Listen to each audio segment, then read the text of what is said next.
Hello, everyone.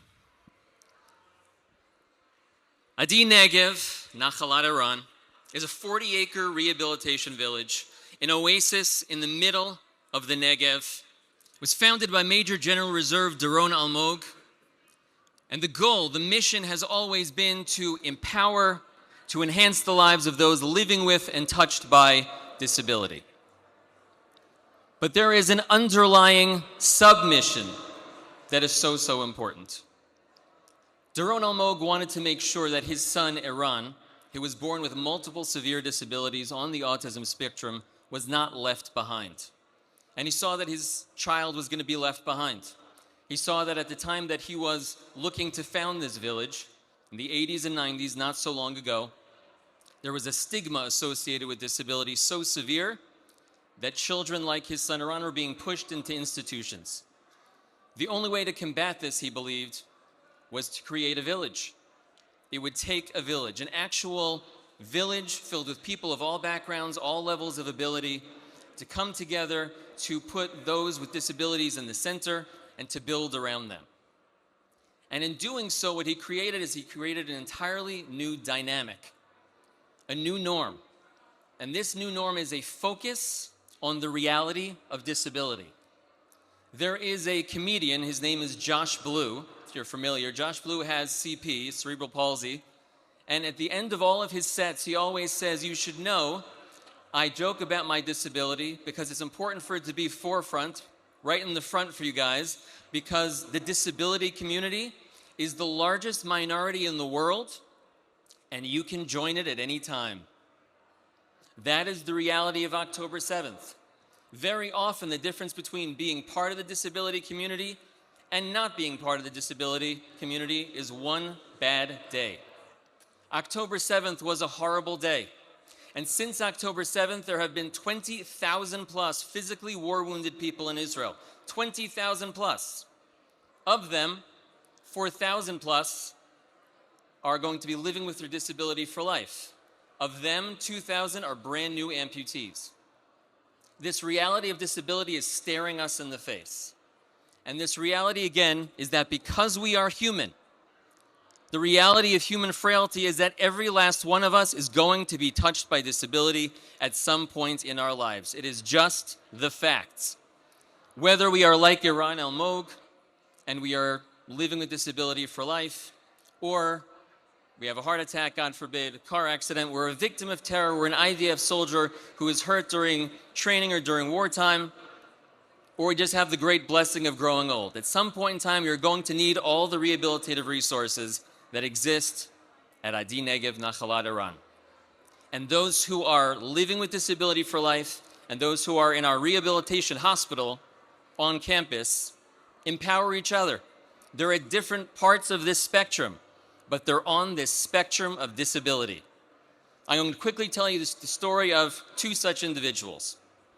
Idan Cohen is a little boy. He's not so little. He's now a man officially. He just had his bar mitzvah. Idan is in our special education school. Idan at birth was born with physical, sensory, and some intellectual disability, and his mom was told, Idan is going to be a wheelchair user for life. He will never, ever walk. When we hear things like never, can't, and won't, we take it as a dare. We'll see about that. And so every morning, he's propped up out of his wheelchair into a phenomenal piece of equipment called a dynamic stander that does exactly that. It gets him up, helps him stand, focus on what's going on in the class, ready his muscles for his next challenge of the day, which is to be loaded into a specialized walker.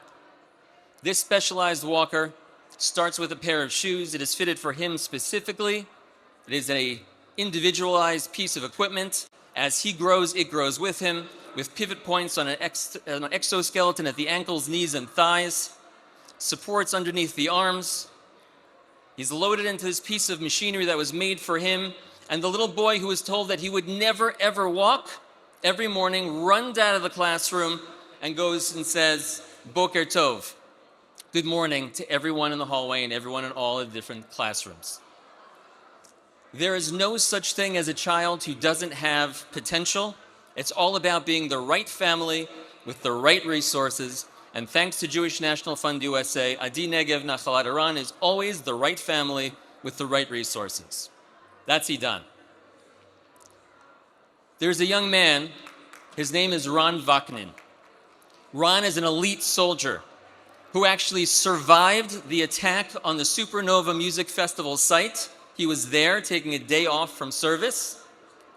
He made his way home after rescuing 15 people. He didn't just run, he rescued 15 people, ran home, put on his uniform, and went to work.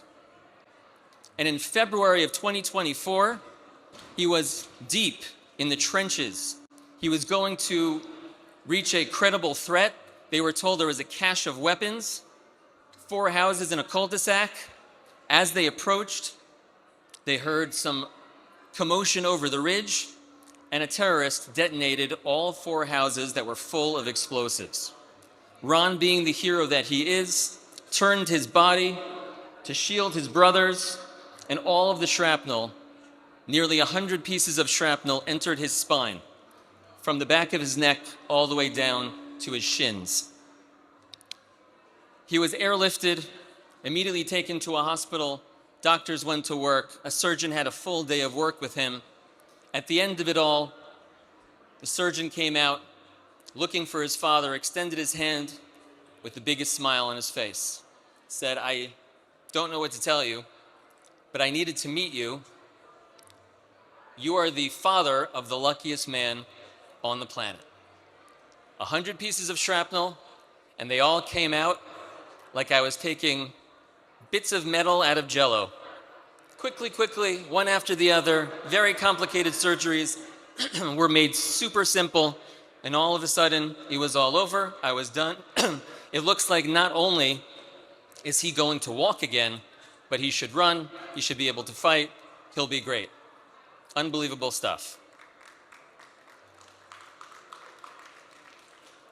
He said he added one more thing. He said, "You should just know, there was a piece of shrapnel that was embedded right at the base of his neck. Had it been an inch above or an inch below, he would have been a paraplegic for life. But he should know that he has been given a second chance, and he should use that second chance wisely." He came to Adi Negev. He's been fully rehabilitated, right? February 2024. It took just over a year, and now Ron is practicing, he's training to be a mixed martial arts fighter.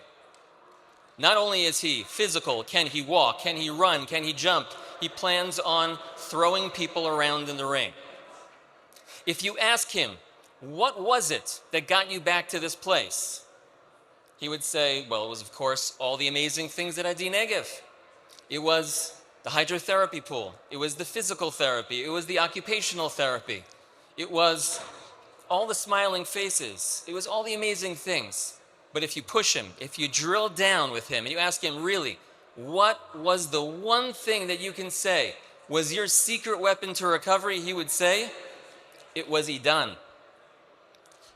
He realized by seeing Idan and people like him throughout this magical village every single day as part of his rehabilitation, he realized that he is not just a human fighting machine.